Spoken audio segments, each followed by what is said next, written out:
Right, buddy, these are the five things we learned from Manchester United's 2-1 victory over Rangers. We were talking about Bruno, Collier, individual errors by in. There were much, much more dissecting the game, so let's get straight into it. Listen, the first thing we learned, Bruno, moment of class. Again, Bruno has stepped up for Manchester United in so many important games when we needed him, in tough moments, in big moments, and he's had some very, very good performances in that. I think it was a captain's goal. It was a moment of brilliance by Bruno, and who else was it really going to come from? I mean, what a ball by Lisandro Martinez. Just passes through, and that's what the left centre back has, that ability to do, and the freedom to do so, drive with the ball because he has the protection of the other two, and just put a wicked cross in. And that's ultimately what Martinez can do. He's got some good assists this season and a very, very good performance by him. Bruno's performance was really, really good, and I did like it overall. As I said, he probably is better operating as a number 6 in this system, but he still has very good performances. He just runs around effortlessly. And again, his continued performance are really helping Manchester United at this moment. We're in a moment of difficulty, and Bruno steps up to win the game. It helps us. It gives Amorim 2-3 game weeks in February, or 3 game weeks, 3 or something like that, to kind of train with the team, and that is absolutely fantastic. And that's something that we need. All the training time on the pitch we possibly can get, and with the amount of games coming up, this will give us a huge rest, and it's so important for Manchester United at this moment. So yeah, listen, Bruno Fernandes again consistently does it for Manchester United on a great level, and I thought I was very, very proud of his performance. As I said, it was performance where he needed that moment of magic, and again, bar only one game, I think all of Bruno's games under Amorim have been absolutely fantastic. Again, we know the basics to expect from Bruno. I think it's 165 goals and assists so far for Manchester United. He's having some very, very good moments, and I'm hoping he can be around when we do win the Premier or Champions League. Now, the next thing, individual errors cost United again. This time it's from Maguire. Binder can't get anywhere near the goal. Yes, you can call it a mistake. He gets pushed, people are claiming a foul. But I think it was a very, very poor performance by him as a whole. And listen, I think when he came on, he did look injured. And I don't think he was 100% fit, but still, it was just a mistake. He was just in the wrong moment and just got absolutely spun. It was a great finish. Individual errors cost United again.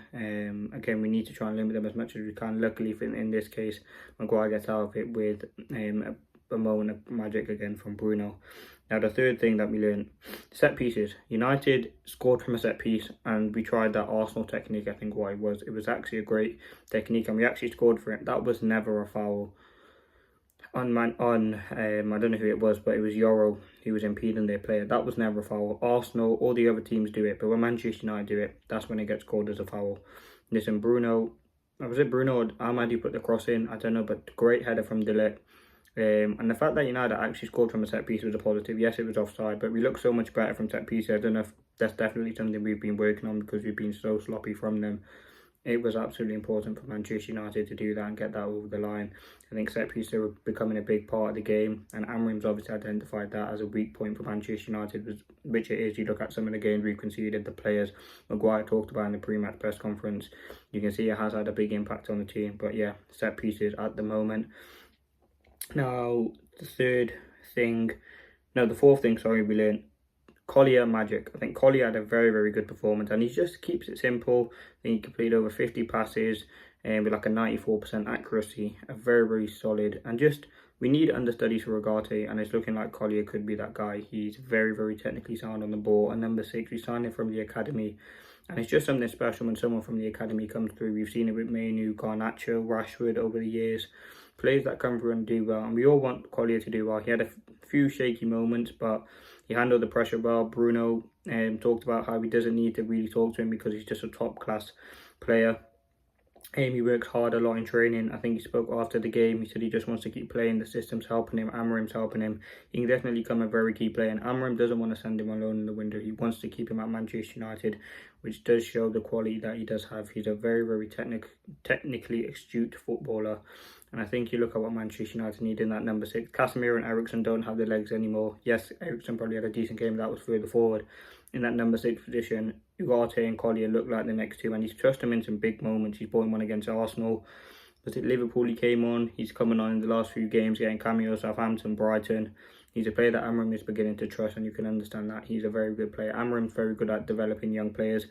and it's looking like Collier is the next one. So that is the fourth thing we learned. Now the fifth and final thing, this is a trophy chance. This, we go through after this, we look at some of the teams in there, Lazio, let's go Bilbao.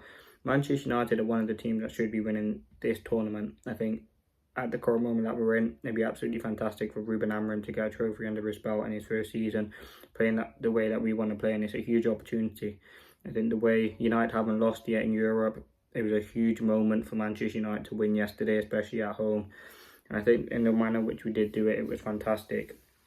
Again, the Europa League is a chance for United to get into the Champions League, if you want to get there, but it's also just a chance for us to be in Europe at all in the way that we are in the table. I don't think we are going to get anywhere near Europe, and I think with the way that we're playing, this does seem like a very, very good chance for Manchester United. Obviously, winning a cup, we're still in the FA Cup, we're still in the Europa League. This should be a huge opportunity for Ruben Amorim and his players to get an opportunity and get a trophy in our hands, which is something that we do need. We have struggled. Yes, we won trophies under Ten Hag, but look how that kind of ended because he wasn't playing his football. If Amorim can win a trophy in his first season, buy time, get more training time with the players, playing the way that he wants to play, that 3-4-3 system out from the back, getting players that he wants, I think it will be a very successful time for Ruben Amorim at Manchester United. But right now, we take this 3 points. It was a huge 3 points for Manchester United. Rangers are a very, very good side. But this, I think the Europa League is a real trophy and it's a real opportunity for Manchester United to get some European silverware, which we haven't done in a while as well. Get another trophy, get us into the Champions League. And that's something that I'm sure Ruben Amorim and the players will be looking at, because, listen, as I said, Tottenham are a threat. I think Ajax are in there, Lyon, Lazio. There are teams, but the teams that I think Manchester United can beat. Preliminary thoughts. Thanks for watching.